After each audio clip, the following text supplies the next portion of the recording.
Gracias por darte el tiempo de quedarte y acompañarnos en esta transmisión.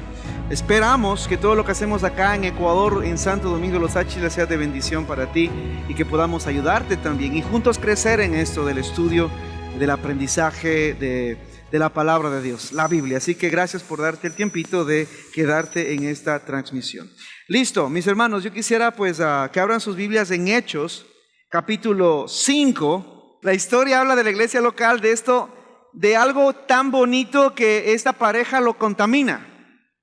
Es un acto muy bonito, el hecho de vender algo que yo tengo, que lo tengo prácticamente de más, vendo y el dinero lo trato de distribuir, al dar a los líderes o distribuir según la necesidad que hay en la iglesia, porque en Hechos capítulo 2 lo leímos y es parte de nuestra visión, ¿no? Dice, y repartían los bienes según la necesidad de cada uno. No es que venían y daban como en algunos casos hemos visto, y ponen ahí el dinero para que el apóstol, pastor, profeta se lleve el dinero. No funciona así. La iglesia está establecida en un orden y en ética y moral. Por eso hasta Pablo enseñó cómo se administra la iglesia. Es más, debe haber un presupuesto con el cual funciona la iglesia y las cuentas, las arcas de la iglesia deben estar a disposición de cada miembro para saber cómo estamos económicamente, para ver cómo sacar adelante los ministerios. Por eso es que Pablo lo recuerda cómo vivían los levitas, cómo vivían los sacerdotes del Antiguo Testamento. Decían que tenían un sueldo, un salario digno. Es más, ellos también diezmaban, los sacerdotes. Y Pablo dice así: el que quiera vivir del evangelio debe vivir así, debe también cumplir esas normas. Y esto es un acto bonito. Por ejemplo, en el capítulo 4 de Hechos, de versículo, creo que es el 36, Hechos 4:36, dice que entonces José, a quien los apóstoles pusieron por sobrenombre Bernabé, que traducido es hijo de consolación, levita, natural de Chipre, como tenía una heredad, la vendió y trajo el precio y lo puso a los pies de los apóstoles, obviamente para que ellos puedan distribuir porque había necesidad. Y este acto tan bonito, esta pareja más adelante en el capítulo 5 lo contamina y hace una escena. ¿Y qué pasó con ellos? Caen muertos. Usted debe dar gracias a Dios que Dios no está ejerciendo su autoridad como ejerce en este tiempo, en esta época en la iglesia. Se imaginan hoy en día, no tuviéramos líderes, ni no tuviéramos gente, ¿cuántos pastores, maestros, maestras, cantantes caerían muertos en la iglesia? Porque mucha gente no lo toma en serio el hecho de pararse frente a la iglesia. Y debemos siempre decir: Señor, gracias, porque un montón ya hubiésemos partido a tu presencia, porque debemos tomar en serio esto de pararse frente a la grey de Cristo y hablar lo que está aquí, no inventarnos nada más. Amén.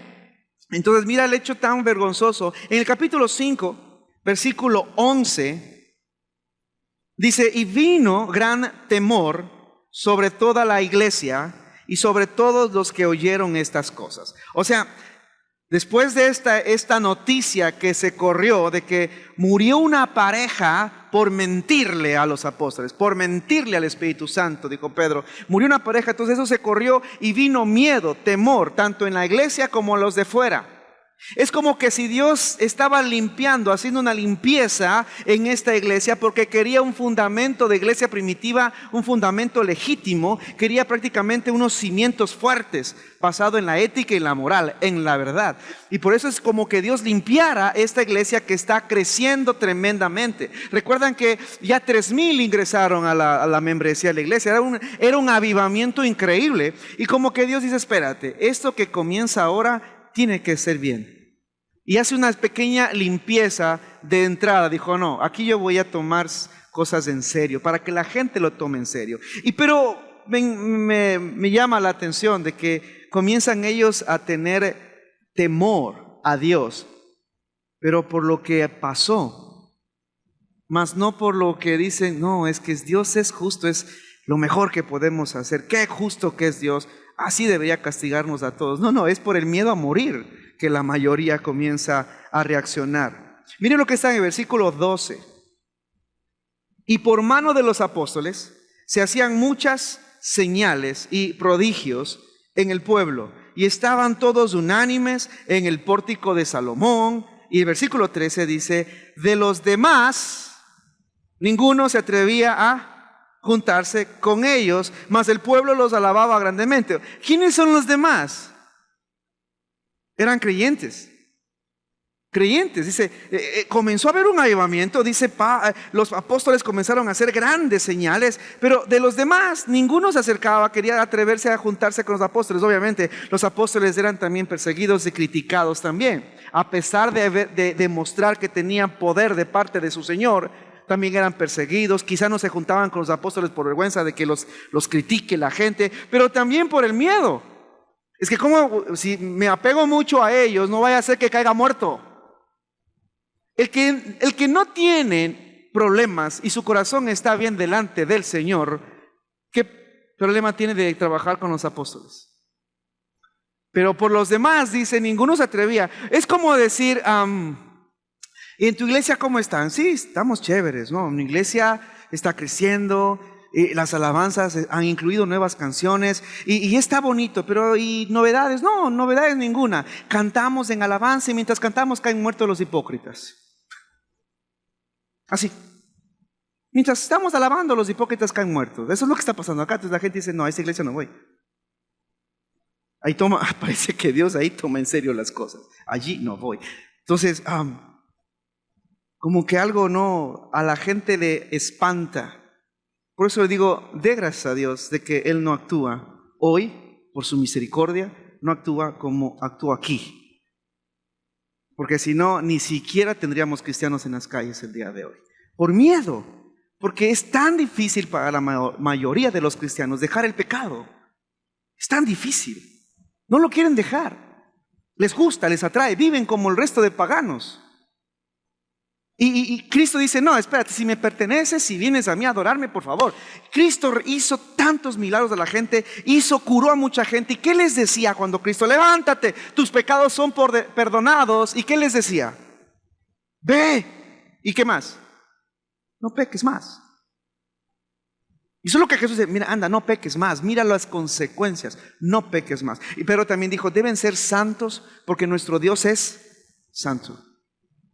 Y aquí vemos un avivamiento increíble de esta iglesia y que tanto soñamos el día de hoy que haya. Pero hay un precio que pagar si usted quiere un avivamiento en las iglesias del día de hoy. Mira lo que está, versículo 14. Y los que creían en el Señor aumentaban más, no en Pedro, no los que creían en Pedro, los que creían en ¿quién? En el Señor, aumentaban más.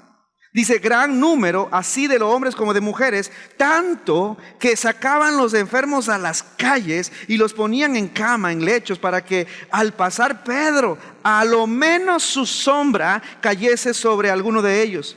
Y aún las ciudades vecinas, muchos venían a Jerusalén, trayendo enfermos y atormentados de espíritus inmundos, y todos eran ¿qué? Sanados. Había un avivamiento increíble. La fe estaba, pero a la orden del día. Había un gran avivamiento ahí, o sea, no sé si por interés solamente para que me sanen a mi abuelita, pero había fe en lo que estaban predicando Pedro y los apóstoles y Juan. Pero, no sé ustedes, pero ¿quieren un avivamiento en este país? ¿Les gustaría un avivamiento en este país? ¿Vemos cómo está este país? Nuestras ciudades, cómo se están llenando las calles de sangre.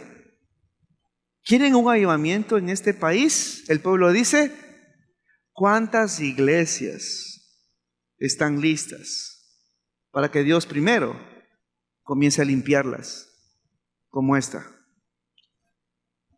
Ahora, ¿quieren un avivamiento en este país? Ya nadie dice amén.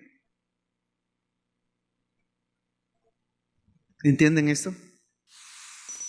Porque si queremos nos llenamos la boca, Ecuador para Cristo, nos llenamos la boca. Pero ¿cuántos estamos listos y dispuestos a que el Señor tome control total de nuestra vida, finanzas y economía, al punto de matar a un hipócrita que esté frente a una iglesia? Todos cambiaron su semblante. Entonces no queremos, o al menos queremos un avivamiento ligero. Que Dios se encargue de todo sin tocarme, sin cambiarme. Yo quiero gobernarme a mí mismo, pero Dios debería de hacer un gran avivamiento, que tu iglesia tome el control del país. Sí, hay un precio que pagar y por eso es que no funciona el poder de la iglesia en este país ni en Latinoamérica. ¿Por qué? Porque la iglesia, el impedimento para que haya un avivamiento es el pecado que hay en la misma iglesia. Ese es el impedimento, eso es lo que nos limita, eso es lo que apaga, lo que exprime, lo que tapa la fe, el poder de Dios que debería demostrar Jesucristo a través de la iglesia local. Eso es un gran impedimento. ¿Cuál? El pecado con el cual se revuelca la membresía de las iglesias locales en nuestro país. Por eso no somos ni eficaces ni eficientes, solo religiosos. Les arruiné la noche, ¿verdad? Eso somos. Por eso no funcionamos. No hay. Vean, la gente buscaba a los cristianos. Mira, yo sé lo que hiciste con la vecina.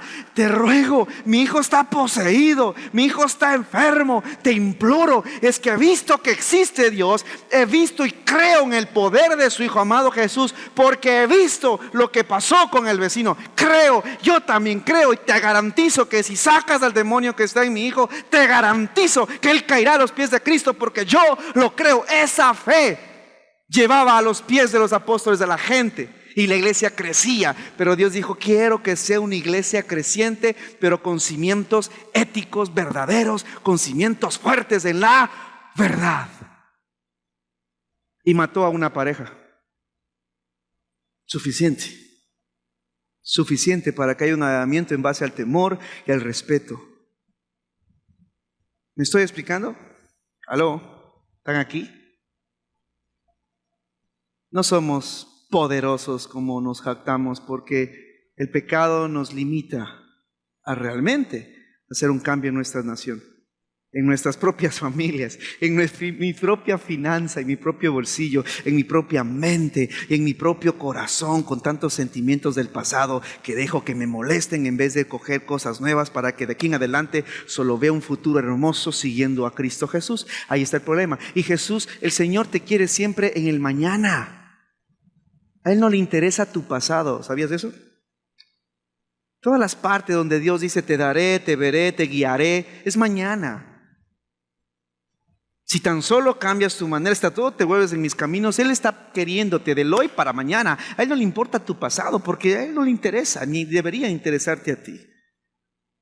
Por eso Pablo dijo en Filipenses 3, dijo: extendiéndome a lo que está delante, prosigo a la meta, a un premio de Dios que tiene para mí en Cristo Jesús. Por eso me extiendo y sigo a Cristo Jesús, porque siguiendo a Cristo encontraré el premio que Dios tiene para mí. Y olvidando ciertamente lo que queda atrás. ¿Me estoy explicando? Volvamos a Hechos, versículo 17, continuemos con esto. Entonces, levantándose el sumo sacerdote, cambiamos de escena ahora. Levantándose el sumo sacerdote y todos los que estaban con él, esto es, la secta de los saduceos, se llenaron ¿de qué? De celo. Lo que pasa es que la gente comenzó a tener más respeto y admiración por Pedro, por el apóstol, y los apóstoles estaban con él. Ellos comenzaron a tener más influencia y respeto de la gente, y eso les llenó de celos, porque ya la gente no iba a ellos. ¿Qué decía la ley? El leproso, ¿qué tenía que ir? ¿Qué hacer? El leproso tenía que ir y presentarse ante el sacerdote. Y el sacerdote tenía que evaluar su lepra, su enfermedad, y decirle: todavía te faltan tantos días, debes pagar un impuesto, debes hacer una ofrenda. El leproso tenía que ir, el enfermo tenía que ir donde el sumo sacerdote, a que él determine el proceso de su purificación. Ya nadie iba donde ellos. Ven que la gente llevaba todo a la calle para que cuando pase Pedro por aquí haga algo, por lo menos que la sombra. Tengo tanta fe en el Dios de Pedro que su sombra, la sombra que está usando Pedro, va a sanar a alguien que está ahí. Creían tanto de esto. Versículo 18. Y echaron mano a los apóstoles y los pusieron en la cárcel pública. ¿Por qué? ¿Qué hicieron? ¿Por qué arrestar a predicadores? ¿Por qué arrestar a gente que está haciendo el bien?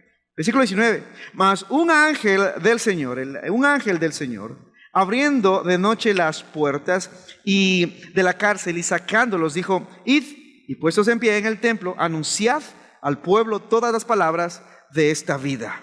Habiendo oído esto, entraron en la mañana en el templo y ¿qué hacían? Enseñaban. Lo único que hacían era predicar y enseñar todo lo que aprendieron de Jesucristo. No se inventaban, no ponían nueva doctrina, estaban enseñando todo lo que por 3 años y todo lo que después de resucitar Jesucristo les mostró y les indicó. Todo esto estaban ellos enseñando. No tenían nada más que hacer que predicar. Entre tanto, vinieron el sumo sacerdote y los que estaban con él, y convocaron al concilio y a todos los ancianos de los hijos de Israel, y enviaron a la cárcel para que fuesen traídos. Pero cuando llegaron los alguaciles, no los hallaron en la cárcel. Entonces volvieron y dieron aviso, versículo 23, diciendo: por cierto, no, esto me causa broma porque es como decir, vinieron y, bueno, jefe, todo bien, la cárcel está segura, los guardias están afuera, todo está asegurado. Pero por cierto, están vacías. Los presos no están. Por cierto, dice, la cárcel hemos hallado cerrada con toda seguridad y los guardas afuera en pie ante las puertas, mas cuando abrimos a nadie hallamos dentro. Cuando oyeron esas palabras, el sumo sacerdote y el jefe de la guardia del templo y los principales sacerdotes dudaban en que vendría para ellos a parar aquello.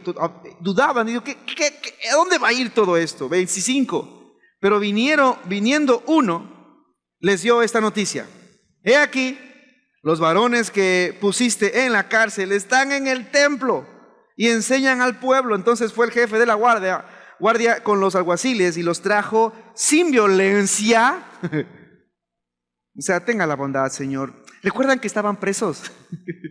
Ya les hacía el corazoncito así. ¿Recuerdan que estaban presos? ¿Nos pueden acompañar? No sea malito, vea. Porque están asustados ya. Pero mira, entonces el jefe de la guardia de los alguaciles y los trajo sin violencia porque temían ser, ¿qué? Apedreados. ¿Por quién? Ni siquiera tenían temor de Dios de esta gente. Tenían miedo al pueblo. No sé si notaron eso. Tenían miedo a la gente que les quite a sus nuevos maestros. Ni siquiera se ponían a decir: oye, ¿y si esto es de Dios? Nos estamos metiendo en un gran problema. Estamos pasando al grupo de los herejes.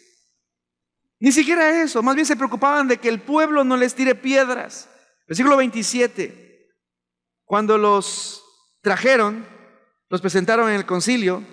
Y el sumo sacerdote les preguntó, mire, no le pregunta el sumo sacerdote, ¿qué usted haría en este momento? Yo, que soy muy curioso, diría, ¿cómo rayos salieron? ¿Sí o no? ¿Cómo fue que se escaparon? Porque los guardias están ahí intactos. Eso es lo que yo preguntaría. ¿Cómo hicieron para salir? O sea, explícame, porque ¿qué milagro fue? Ellos no están interesados en el milagro. Mira la pregunta de ellos, ellos están interesados en otra cosa. Versículo 28 diciendo, no os mandamos estrictamente, o sea, no les dijimos que no prediquen. En vez de preguntar cómo se escaparon, les preguntan, ¿acaso no les dije que no prediquen? Que no hablen en ese nombre.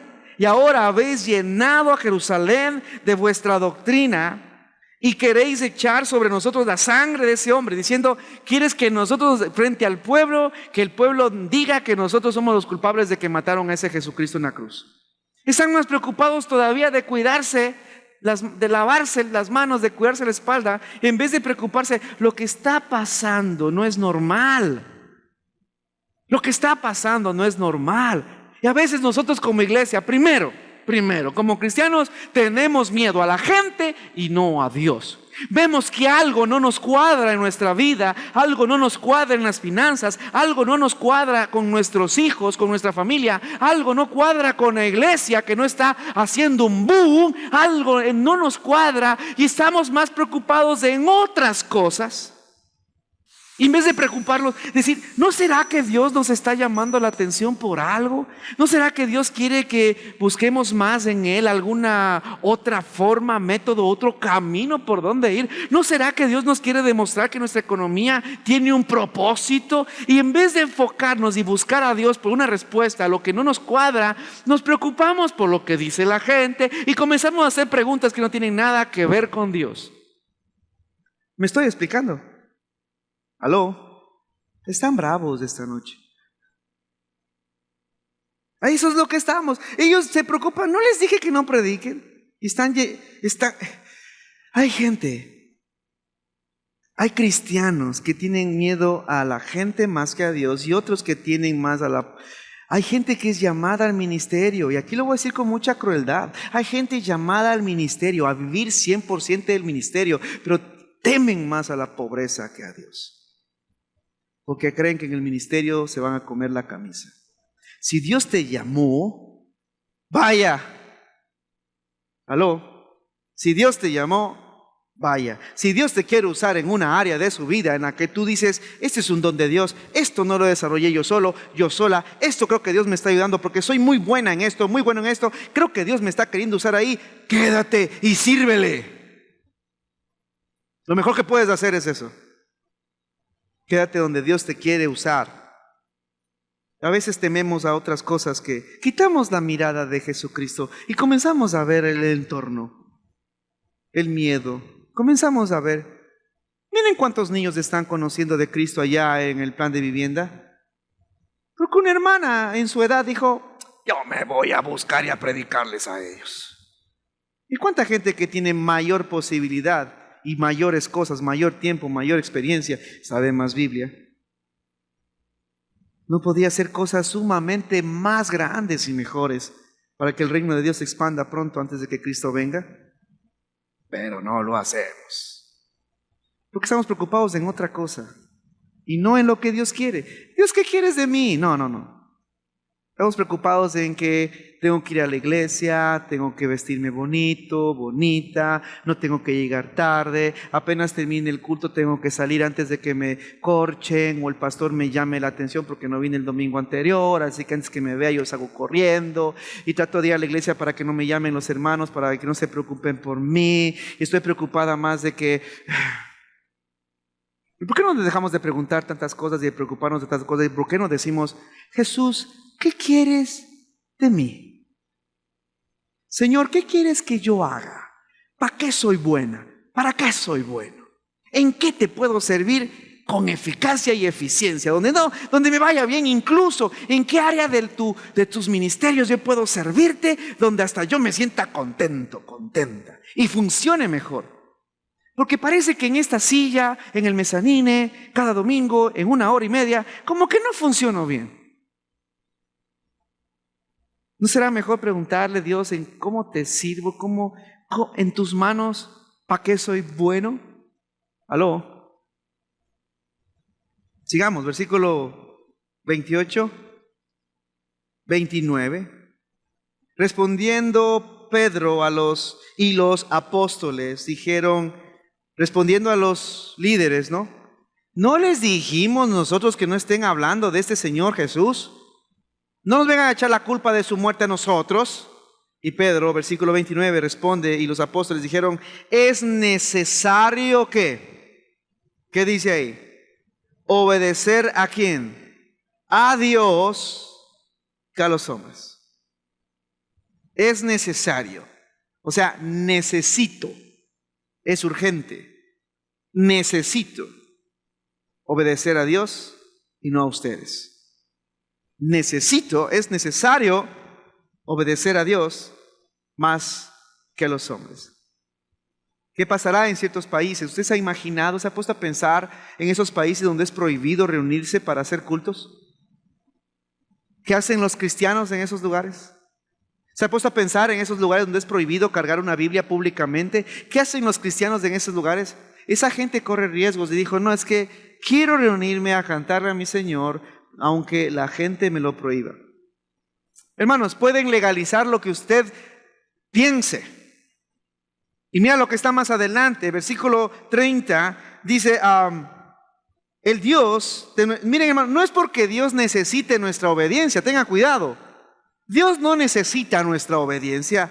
Somos nosotros los que necesitamos obedecerle a Él para que nos vaya bien y funcione todo. ¿Aló? Dios no necesita nuestra obediencia. Nosotros necesitamos obedecerlo, porque es lo mejor que nos puede pasar. 30. El Dios de nuestros padres levantó a Jesús, a quien vosotros matasteis colgándole de un madero. A este Dios ha exaltado con su diestra por príncipe y salvador para dar a Israel arrepentimiento y perdón de pecados. Y nosotros somos testigos suyos de estas cosas. Y también el Espíritu Santo, el cual ha dado Dios a los que le obedecen. Es necesario obedecerle. Tengo a su Espíritu. 33. Ellos oyendo esto, ¿qué dijeron? Se enfurecían, querían matarlos. Analice un poco en la mente de esta gente. Escuchan a los apóstoles decir, mira, obedezcamos más a Dios porque nos conviene obedecerle. Nos dio su Espíritu Santo. Él sabe cómo guiarnos. Él sabe cómo usarnos. Él sabe lo que nos conviene. Así que nosotros tratamos de honrarle a Él. Y esa gente, ¡ay, cállense! Quiero matarlo. ¿Usted está viendo esos dos espíritus ahí? ¿Qué hace que una persona al escuchar algo de parte de Dios quiera matarte? ¿Qué hace que una persona odie tanto el mensaje de Cristo? ¿Qué pasa? ¿De dónde viene ese odio? Para que una persona odie a alguien que hable de Dios. Ellos querían matarlos. 34. Entonces, levantándose en concilio un fariseo llamado Gamaliel, doctor de la ley, no cualquiera, miren, venerado de todo el pueblo, mandó a que saquen fuera por un momento a los apóstoles. Ok, aquí no sé si ustedes se han preguntado, pero este hombre dice, por favor, tenga la amabilidad, un hombre muy, muy respetado, tengan la bondad, saquen un momento a los apóstoles, quiero hablar algo en privado, que ellos no se enteren lo que voy a decir a mi gente, a los sacerdotes, a los líderes. Y dice, versículo 35, y luego dijo, ahora, ¿cómo es que Lucas sabe lo que dijo? ¿Ah? Porque aquí dice, está narrando lo que él dijo, pero hizo salir a los apóstoles. ¿Cómo es que Lucas sigue escribiendo lo que se dijo si salieron los apóstoles? ¿Ah? Muchos han llegado a la conclusión, yo no voy a decir que dice la Biblia eso, pero muchos han llegado a la conclusión, no sé cómo llegaron, pero es muy respetable, de que quizá en ese concilio estaba un hombre llamado Saulo, fariseo, entrenado por estos. Dice, ¿y saben quién es Saulo? El que más adelante perseguiría, querría matar y encarcelaba a los cristianos, el cual un día conoce a Jesucristo. Y Jesús dice, ya no te vas a llamar Saulo, te vas a llamar Pablo.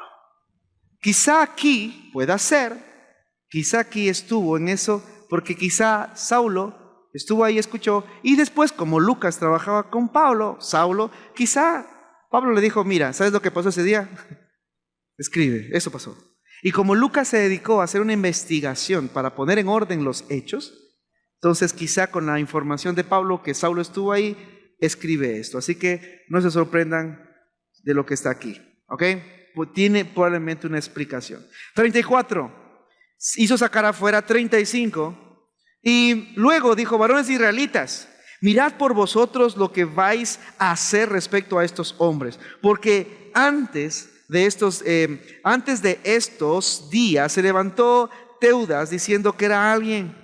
A este se unió un número como de 400 hombres, porque dice, pero él fue muerto y todos los que obedecían fueron dispersados y reducidos a nada. Después de este se levantó Judas el Galileo y dice, en los días del censo, y llevó en pos de sí a mucho pueblo.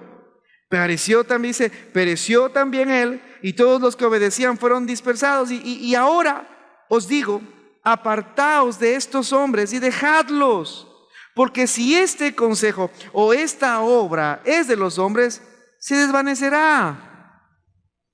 Dice, más si es de Dios, no la podréis destruir. Hermanos, esto es lógico. Lo que está diciendo este hombre es muy lógico. Usted me dirá que es muy ¿Equitativo se dice? ¿Equitativo es la palabra?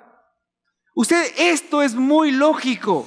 Él está lógicamente hablando, pero no es teológicamente correcto. Por eso digo que a veces podemos legalizar lo que sea y podemos decir, bueno, lógicamente hablando, no.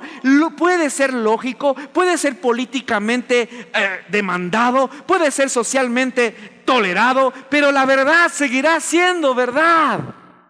Y esto que está haciendo este hombre es lógico. Mi hermano, si esto es de los hombres, llegará, desaparecerá. Si es de Dios, seguirá. Sí, en la posición de él es algo equitativo, es lógico, pero no es teológicamente correcto, porque había tanta evidencia de que Jesús es Dios, es el Mesías y vino para salvar a la humanidad y resucitó. Esto era de Dios. ¿Aló? Había evidencia. Y a veces nosotros tenemos el mismo. Es buena intención la de Gamaliel, pero a veces los cristianos nos quedamos en esa posición lógica y no es gusto y opinión, es la verdad.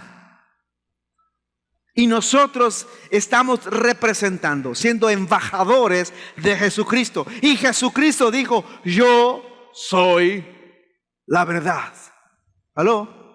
Y Jesús también dijo en Juan capítulo 8, dijo, los que son hijos del diablo honran a su padre el diablo, y el diablo es el padre de mentira. ¿Aló? Entonces a veces, hermanos, con todo ánimo y respeto, a veces nosotros no podemos quedarnos diciendo, bueno, ya el hermanito es así, ¿qué podemos hacer? No, hay que llamar pecado a lo que es pecado. Hay que decir eso es una mentira y eso es una verdad. Y ya les he dicho muchas veces, no existe, es que ahí está en esa posición el hombre como diciendo, es su verdad y nosotros tenemos nuestra verdad. No existe eso, no existe tu verdad y mi verdad. Dejémonos ya de esos discursos tan baratos, tan fofos. No es tu verdad y no es mi verdad. Es la verdad y punto. Y hay que ver quién la tiene, si es que se la tiene, si no hay que buscarla. Pero no podemos nosotros ahora mismo, porque la sociedad está en manos de Satanás y la iglesia debe mantener su posición y levantar su estándar y decir y llamar como la Biblia le llama a los actos pecaminosos, pervertidos y torcidos de la sociedad que está entrando en la iglesia hoy en día. No podemos confiar en el mover de la sociedad, porque la sociedad está corrupta. ¿Aló? La iglesia debe mantenerse firme en la doctrina de Cristo. Y es la iglesia la que debe influenciar a la sociedad. No al revés, no es que la sociedad debe influenciar la iglesia. Y estamos fallando en eso. Usted recuerda lo que dice Romanos capítulo 1. Romanos capítulo 1 versículo 20. Porque las cosas invisibles de Él, su eterno poder, hablando de mi Señor, y deidad, se hacen claramente visibles ¿desde dónde? Desde la creación del mundo, siendo entendidas por medio de las cosas hechas, de modo que no tienen ¿qué? Excusas.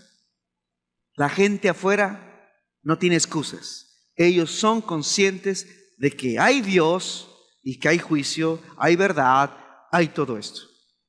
Porque la misma creación da testimonio de la perfección de cómo trabaja y cómo ha creado Dios las cosas. Versículo 21. Pues habiendo conocido a Dios, no le glorificaron como a Dios, ni le dieron gracias, sino que se envanecieron en sus razonamientos, y su necio corazón fue entenebrecido. Profesando ser sabios, se hicieron ¿qué? Necios. Esa es la sociedad afuera de la iglesia. Eso es el mundo, hermanos. No puedes confiar en las decisiones de la sociedad. No puedes confiar en las decisiones del mundo. Si el mundo dice hay que respetarlos y hay que tolerar, la iglesia dice no importa lo que tú hagas con tu vida, sigue siendo pecado delante de Dios. Y para mí también es pecado, porque yo represento al Señor de señores. No podemos decir hay que ser tolerantes. No, haz con tu vida lo que quieras, pero por ningún motivo voy a callarme. Es pecado, es perversión, es torcido, es mentira, es del diablo, y se acabó el problema. Pero ahí estamos, ¿no? Con miedo. Y cada vez Traemos la línea de nuestra responsabilidad social como iglesia de Cristo. Cada vez acercamos más esa línea para la iglesia y nos encerramos y que haga el mundo lo que haga. Y nos quejamos de cómo está la sociedad si la iglesia no está siendo efectiva en la sociedad. Más bien la sociedad está entrando en la iglesia con sus cosas, sus modas, costumbres, pensamientos. Solo el mes anterior, ¿saben cuántas iglesias en Estados Unidos? Iglesias supuestamente evangélicas, iglesias supuestamente de Jesucristo, iglesias cristianas supuestamente. ¿Saben cuántas banderas también, cuántas iglesias alzaron sus banderas de arcoíris? Y no en honor al pacto de Dios con la humanidad.